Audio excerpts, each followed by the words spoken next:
Okay, so continuing on with our graphing functions using first derivative and second derivative. Okay, so I have number 3, f of x equals x squared over x squared minus 4. Okay, so we go through all the different steps. So first you need to think about the domain. So where is it undefined? Yep, so you have, basically you have to skip over -2 and +2, and you want everything else. So your domain is going to be -infinity to -2, union, -2 to 2, union, 2 to infinity. You could also write all real numbers except -2 and 2. So that means your vertical asymptotes are at 2 and -2.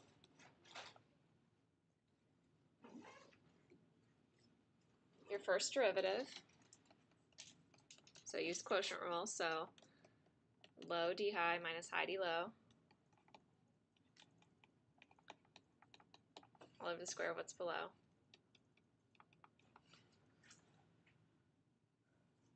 Okay. So you can multiply the 2x into each piece, or you can pull out the 2x. I always think that's easier because you're going to factor anyway. So I'd have x squared minus 4 minus x squared left. So it's going to be just -4. So it's -8x over x squared minus 4.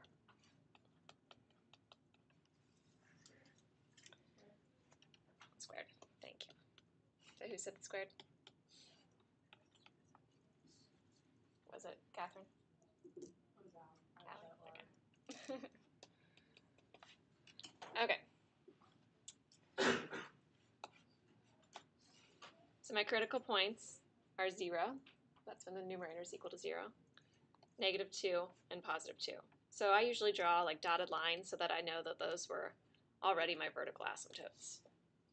So that's why those are critical points.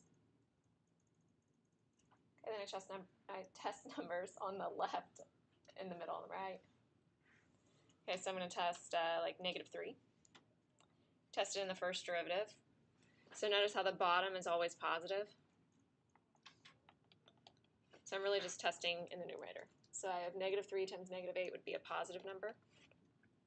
-1 times -8 would be positive. 1 times -8 would be negative. 3 times -8 would be negative.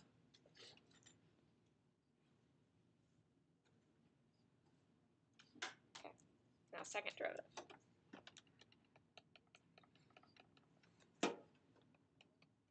So you're going to have low d high minus high d low. So the d lows, you got to use the chain rule. So 2 times x squared minus 4 to the first times 2x, run out of room, all over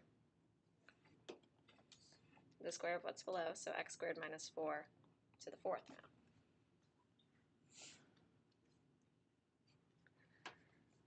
Okay, kind of a mess, so let's pull out an x squared minus 4. So when I do that, I have 1 x squared minus 4 times -8, so I'm going to do -8 times x squared minus 4. So you get -8x squared plus 32. Okay, then I pulled out the other x squared minus 4, so that's out front. So I'm going to have -8, so plus plus. So 8x times 2 times 2x. So plus 32x squared. Do you guys see that? Okay. Divided by x squared minus 4 to the fourth. Okay, find when it's equal to 0 and when it's undefined. So x squared minus 4 does cancel on the top and the bottom, so you really just have 3 of them left. And then the numerator is, let's see, 24x squared plus 32.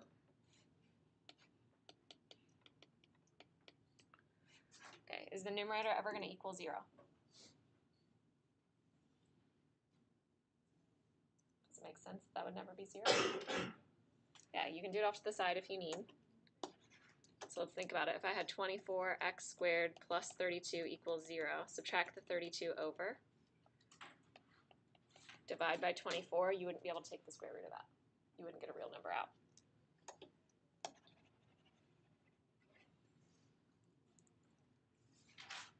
Is that leading some of you guys to say, can calculus have imaginary numbers? Are you guys thinking that? Am I going to have imaginary numbers? None of you are thinking that? Okay, so you won't in this calculus class, you won't deal with imaginary numbers, but you will later on if you go on in math. It's called complex analysis. So complex numbers, analysis means calculus. Okay, so your only critical points are -2 and 2.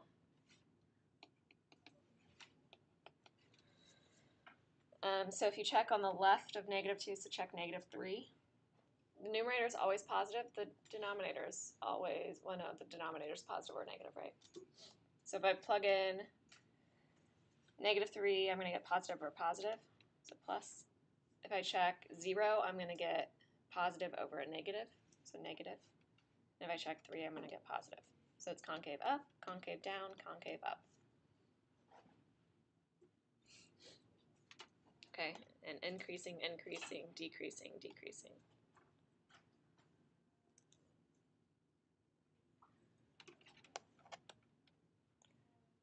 Horizontal asymptotes?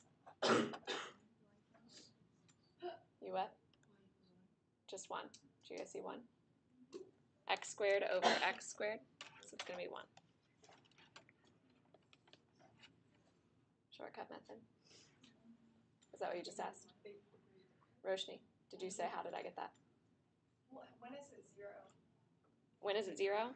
If I had like x squared over x cubed something. So then the biggest degree in the whole thing is x cubed. So on the top you have 0x cubed over 1x cubed. So 0 over 1 would be 0. You always go with the bottom one? Like the biggest on the bottom? No, the biggest anywhere. So if you had x cubed something over x squared something, it'd be no horizontal asymptote because you'd have 0 on the bottom. So 1 divided by 0 would be undefined, so no horizontal asymptote. All right, so intercepts. So x-intercept, plug in 0 for y. So go back to your original. Basically, you're saying when is the numerator equal to 0? At 0. So that means that's your y-intercept as well.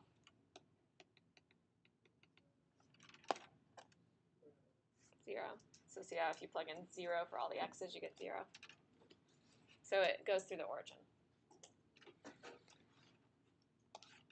So my sketch, I'm going to have a horizontal asymptote at 1.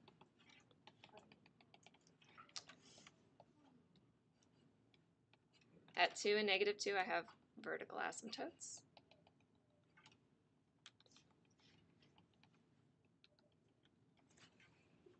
I go through the point 0, 0 somewhere, somehow. You can cross the horizontal asymptote in the middle, so you could have something where it comes through and hits that. We don't know. Got to figure out. Okay, I was increasing, increasing, decreasing, decreasing, and I was concave up, concave down, concave up. So increasing and concave up. So I'm guessing it goes like that. Because on the ends, it's going to go along the horizontal asymptote, and it's also going to go along the vertical asymptote somewhere. So think about the right side of the graph. What's it going to look like? It's going to be concave up and decreasing. So it's going to be the mirror image. See how that's concave up and decreasing?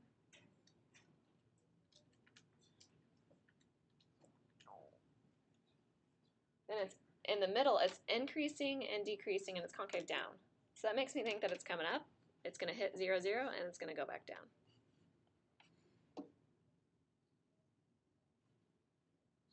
How could I tell if 0, 0 was my max?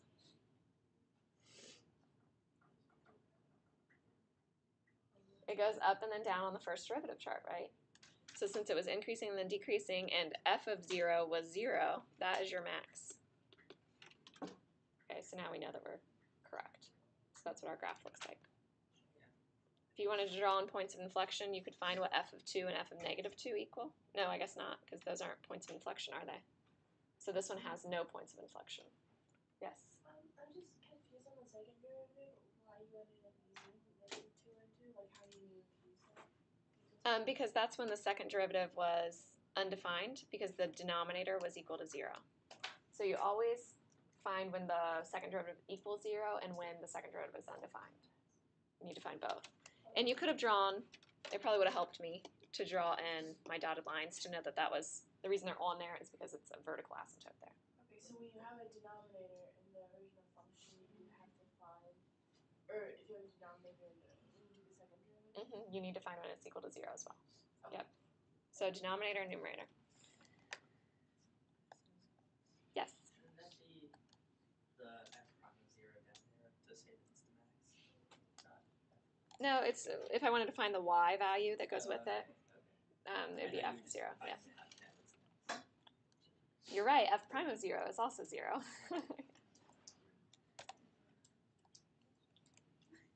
Okay, so slant asymptotes. Do you guys remember slant asymptotes from Algebra 2? Remember these? Oh, whoops. Yes.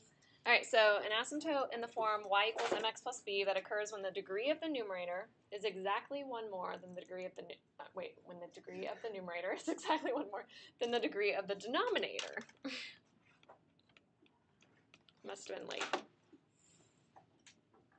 The slant asymptote can be found by long division. The quotient is your asymptote. Okay, so find the slant asymptote. Do you guys remember long division with polynomials? No. Oh my god. You guys will be fine. Okay, I always put in zeros if I'm missing terms. So since I just had x cubed on top, and I'm dividing by x squared plus 1, anything between the first and last term, like x squared and 1, if it was missing anything, it was missing 0x, so I put that in, just so everything lines up.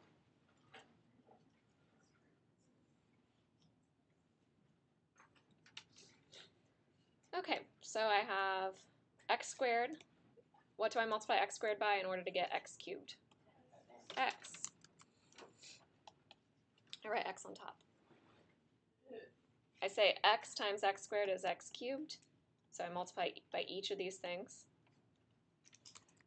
X times 0x is 0x squared. X times 1 is x. Do you guys remember what I always said? Draw the line, change the sign. Thank you, Dana. It's been more recent for her, right? Add straight down. X cubes go away, x squareds go away. Negative 1x plus 0. And then you can't start over again. You can't say, what do I multiply x squared by in order to get negative x? So this is your remainder. So it's going to be negative x over x squared plus 1 is your remainder. Okay, the quotient part, this is your slant asymptote. It's y equals mx plus b, so y equals x. That's all you had, y equals x. If you had a number there as well, you'd have, like if I had x plus 2, that would be your line. Okay, so that means on my graph, I'm going to have a dotted line where y equals x is. So that's the graph of y equals x. And it's going to go right along there.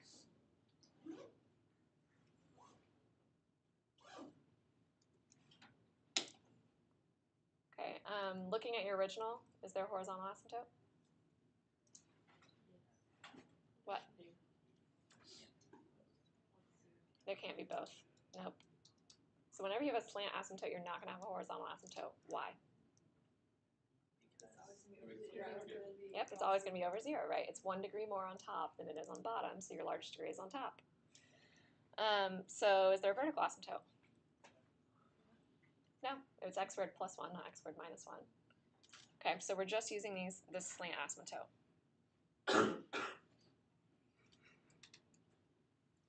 Okay, now you just graph it.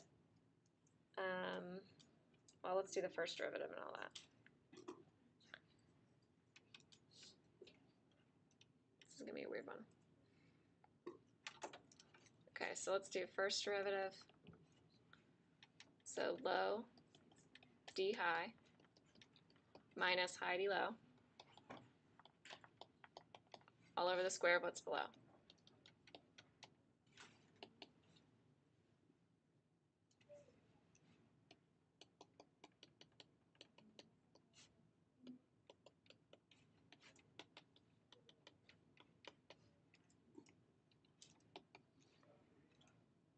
So I get 1x to the fourth plus 3x squared. So I'm going to pull out the x squared. So I'm going to have 1x to the fourth, so I now have x squared. Then I had 3x squared before, so plus 3 all over x squared plus 1 squared. Okay, so there's only one critical value. What's that critical value? 0. Did you guys see why there's only one? Because this can't equal 0, and this can't equal 0. So the only thing that can equal 0 is the x squared. I multiplied these two things. Yeah, but on the bottom, I don't know what you're asking. In the numerator on the second one, it's minus minus 2x to the fourth. I know. It is minus 2x to the fourth, right? Yeah, they're wondering where you've done it. Okay. Okay, so f prime, and I get 0 is the only one. So if I check a negative number, everything's always going to be positive. Do you guys see everything's going to be positive? This thing squared, this thing squared, this thing squared. Everything's going to be positive. So plus and plus. So it's increasing and increasing. It's break time. Right, you guys can go on your break. We'll finish this when you come back. That was like a serious, like, I'm pissed off at you, Cam. Stop doing that.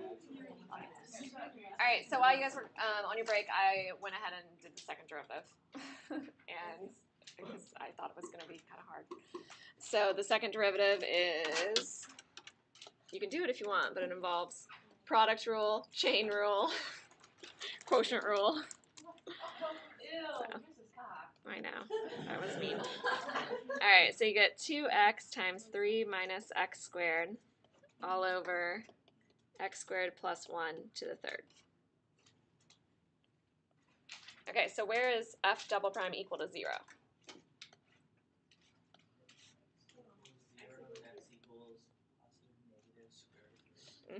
0 and positive or negative square root of 3, right? Where is it undefined? Nowhere, right? So those are the only critical values.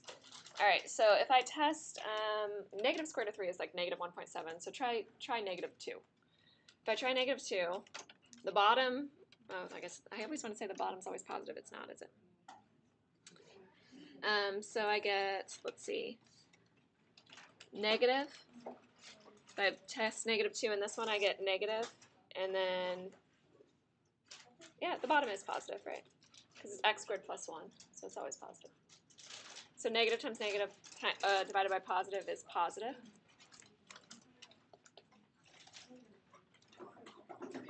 If I test negative 1, I get negative, positive, positive, so negative. If I test 1, I get positive, positive, positive. If I test 2, I get positive, negative, positive. So it's concave up, concave down, concave up, concave down.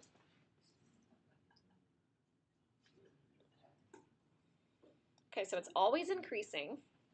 So there's no maxes and ends.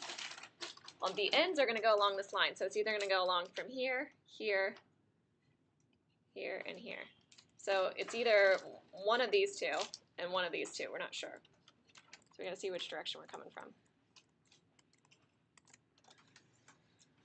Okay, it does go through the point 0, 0, and that's where your slope is equal to 0. Right? Do you guys see that? Because f prime of 0 is 0. So the slope is 0 at 0. So there's some kind of like saddle point there.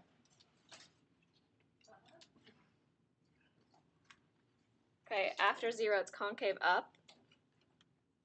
So concave up, and it's increasing, so it's going to go like that. And then it's going to be concave down somewhere. So it's got to do like a little curve there. You see, concave up, and then this part has to be like concave down. But it's got to go along the line too. Kind of weird.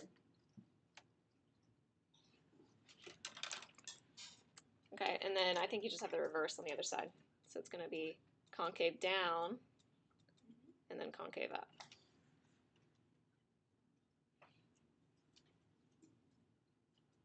So that's what your function looks like. Pretty crazy.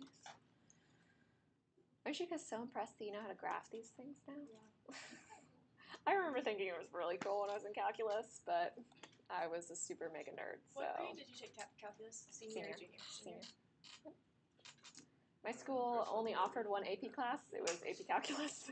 Really? I think actually might have an AP Language too. I feel like I took an AP Language. That's weird. They only offered. Didn't you take art too? I took 4 years of art, but I didn't ever take an AP art class. They didn't have it. I didn't have it. You can paint. That's Mhm. amazing. Will you help me with my watercolor project I'll show you right some of now? my paintings later if you want. That's All right, so on the AP test, many questions can be quickly solved with graphing calculators if it's a section that allows it. Okay, so you shouldn't really waste time finding the second derivatives of something like what I just found the second derivative of, right? Product rule, quotient rule, and chain rule. Don't waste your time finding that second derivative if you can use your calculator. So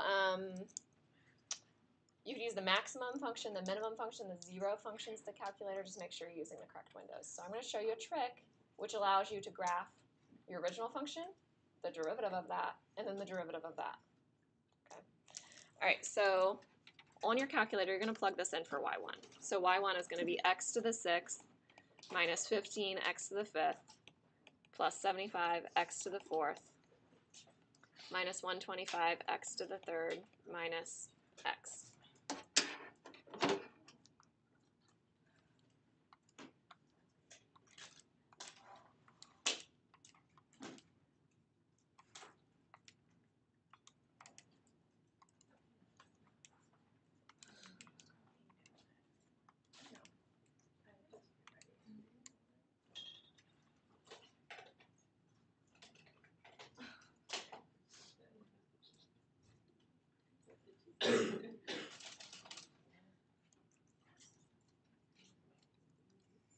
Okay, so after you do that for y1, if you want to graph the derivative, you don't actually need to find the derivative, although it wouldn't be hard for this polynomial to find the derivative, right?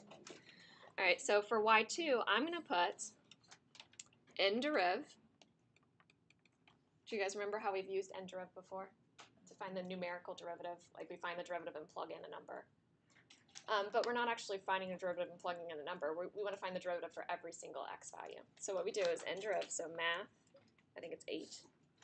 Yeah, 8. And we want to do the derivative of y1. So there's a way, instead of typing in all that we put in for y1, we can go to variables. Do you see VARS, bars? It's right below your arrows. Arrow over to y variables. Function, y1. See how it pulls up y1? So we have y1. So that was variables, bars, y vars, function, y1. Okay, then we do x, comma, and remember before we always did x, comma, and then whatever number we wanted to plug in for our derivative? Well, like I said, we want our derivative for every single x value, so we're going to hit x again. So comma, x, comma, x. Okay, that's going to graph what the derivative looks like. Okay, now if I also want the second derivative, which can be useful. Yeah, I mean, did you have a question? Mine has the other setup. Oh, it has the weird setup. Okay, so it's going to say something like, you're going to do y1 here, and then it's going to have a line. Like, does it say d dx like that? Yeah. Okay, so it's going to be d dx. You pull up y1 the same way. Did you guys find y1? Okay, and then where it says x equals, just put x. What do the things stand for again? What do the things stand for? It says take the numerical derivative of whatever you had in y1, evaluated for x, so like the derivative in terms of x, and then usually you have a number after that, so it says, and then plug in that number. But now we want it for all x values. So it's kind of like the calculator is doing it for every single x value. or at point x values or whatever. Okay. All right, now y3, what do you think we're going to do for this one if we want the second derivative? Yeah. So let's do n deriv y2 xx.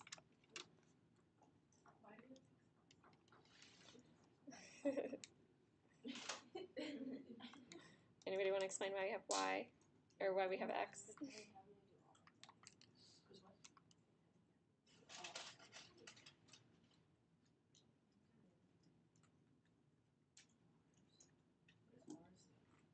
Variables. Heather is not paying attention today.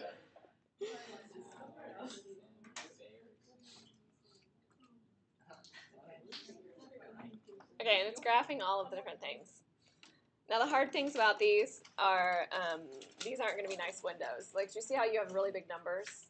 So I'd probably try really big numbers for your window. So let's try like -100 to 100. Well, actually, I think the x's were okay. Let's do the y's, -100 to 100. -250? You gonna go all the way down? Why is it taking so long to graph? Because it's graphing all three things, and they were big polynomials. Okay, if you just want to graph one thing at a time, do you guys know how to graph one thing at a time? Yep, you unhighlight the other ones. So go on the equal sign and hit enter, and it deselects them. So let's just graph the original function first, and see what we can find from that original function. We've already started graphing all three, so.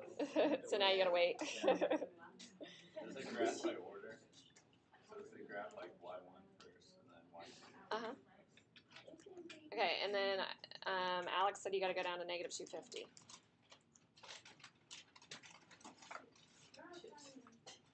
That's what I was saying earlier. Where did you get your Okay, so I would probably draw it. So there's something going on there. Are you like a shimmer? You guys are so nice to each other.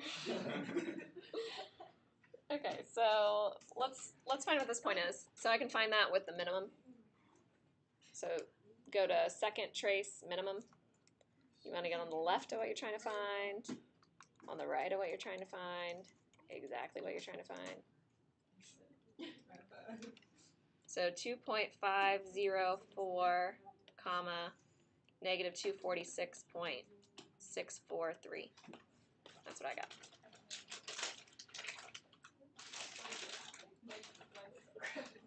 Oh, really? All right, so when I look at my graph, I mean, it's zoomed way out, so I have no idea what's going on here. So you can zoom into those particular locations to find what's going on. You could always do Z-box, like zoom box. Oh. So that's zoom and then Z-box. Zoom Z-box? Yeah, and so if you're trying to zoom in on a particular area, Do zoom in. yeah, you could just put your cursor and do zoom in. Or you can make a little box around it. So go to like the upper left corner, hit enter, and then your box will, like if you go arrow over and arrow down, you see that how you have a box drawn. So I basically like hit enter here, and then I pulled the box over here, and then I pulled the box over here. So you can zoom in to a particular area. Okay, and it definitely does look like a saddle point. It looks like it's at 0, 0.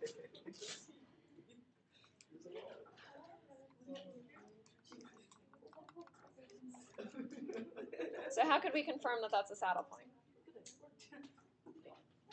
How could I confirm that this is a saddle point, guys? You could find what, I mean, it looks like 0, 0. And there is a point 0, 0 on that graph. It makes sense from the original. But how do I know that that's a saddle point? You could check the first derivative or second derivative, right? The first derivative would be, it would be like it'd be negative and then negative again, but it would hit 0.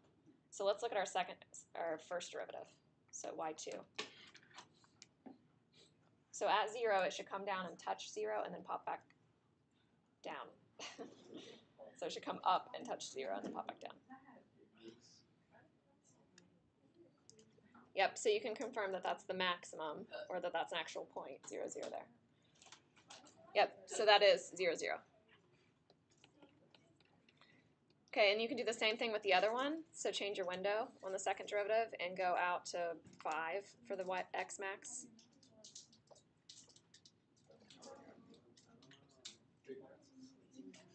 Was it not 5? It's bigger. Oh. Okay, and then notice what's happening on your first derivative, guys. Are you graphing the first derivative? Did you go out further along the x? Here's what mine does on the first derivative. It goes up and hits that. So that would mean that there's a saddle point there because your derivative was negative and then negative again on your chart. And then it goes down and it comes back up and then goes back down. So what does that mean about our chart? It means on our first derivative, we had negative and then negative, and it was negative until that point, and then it was positive, and then it was negative. So do I have max and mins? Do you guys see that? I have to have a max, so when it went from positive to negative, and a min, a min when it went from negative to positive. So let's zoom in on our original, so y1, in that particular area.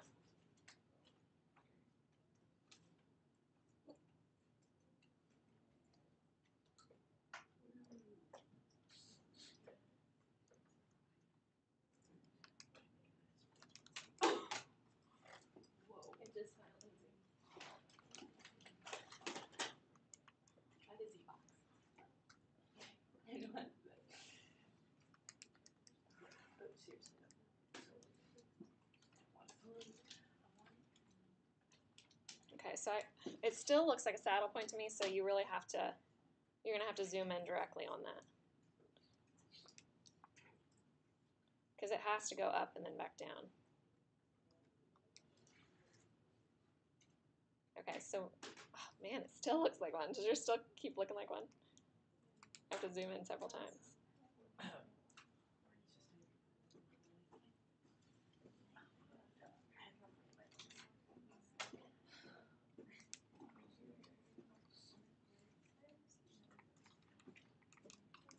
Do you just keep zooming in on that spot then? Yeah. Let's see what's going on.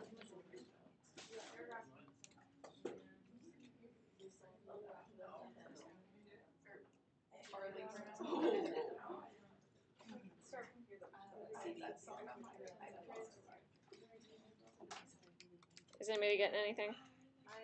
Nothing's showing up anymore. I zoomed in.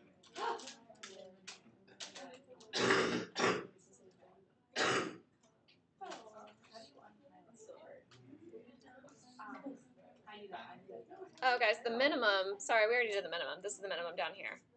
So there has to be some kind of,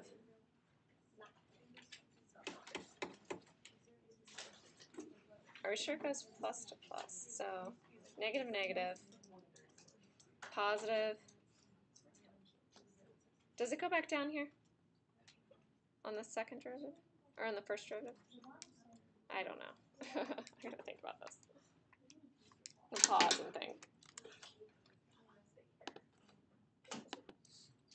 Okay, so I knew there was something wrong with what I drew. So over here, it doesn't go back down to the negative. It pops back up. Is that what you had? Yeah. You should have told me. Okay, so it pops back up. So this was the min. So there's no max there. It's positive, positive. So that's why it does do that saddle point, which is exactly what we thought. Anybody find what that point is? 5, 0. So it's directly on 0. Okay. So that's how you can find all your information with your calculator. So it's kind of nice if you don't need to actually find the derivative. You can just put in deriv to draw the derivative. So that's very nice.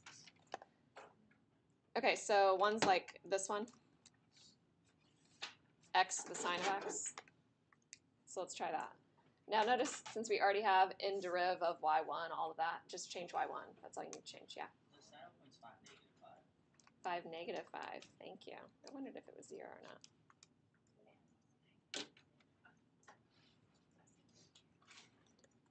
So on the last one, it should be 5, -5. So how could you tell it was -5? Go into the original, yep. And you plugged it into the table. And you knew it was 5 because that's where it intersects the axis in the first derivative, right? Okay. So x to the sine of x. I always like this graph. It's kind of weird.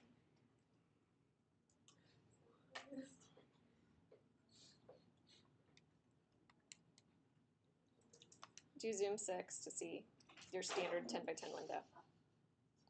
See if that helps.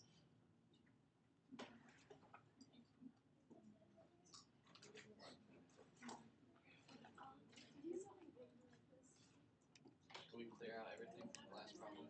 You don't have to clear out everything from last problem because your second, like y2 and y3, are still going to give you your first derivative and second derivative.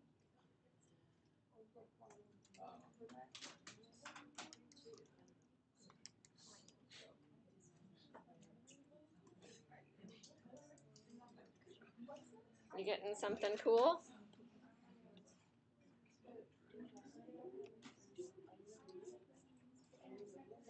You guys getting something like that? It keeps getting bigger. Do we move the window out? Yeah, I changed my window.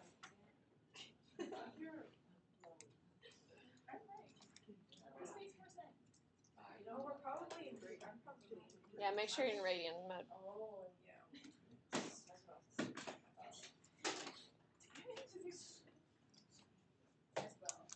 Okay, so then you can find all these points by doing the max and mins, and you could use the second derivative and first derivative if you need to.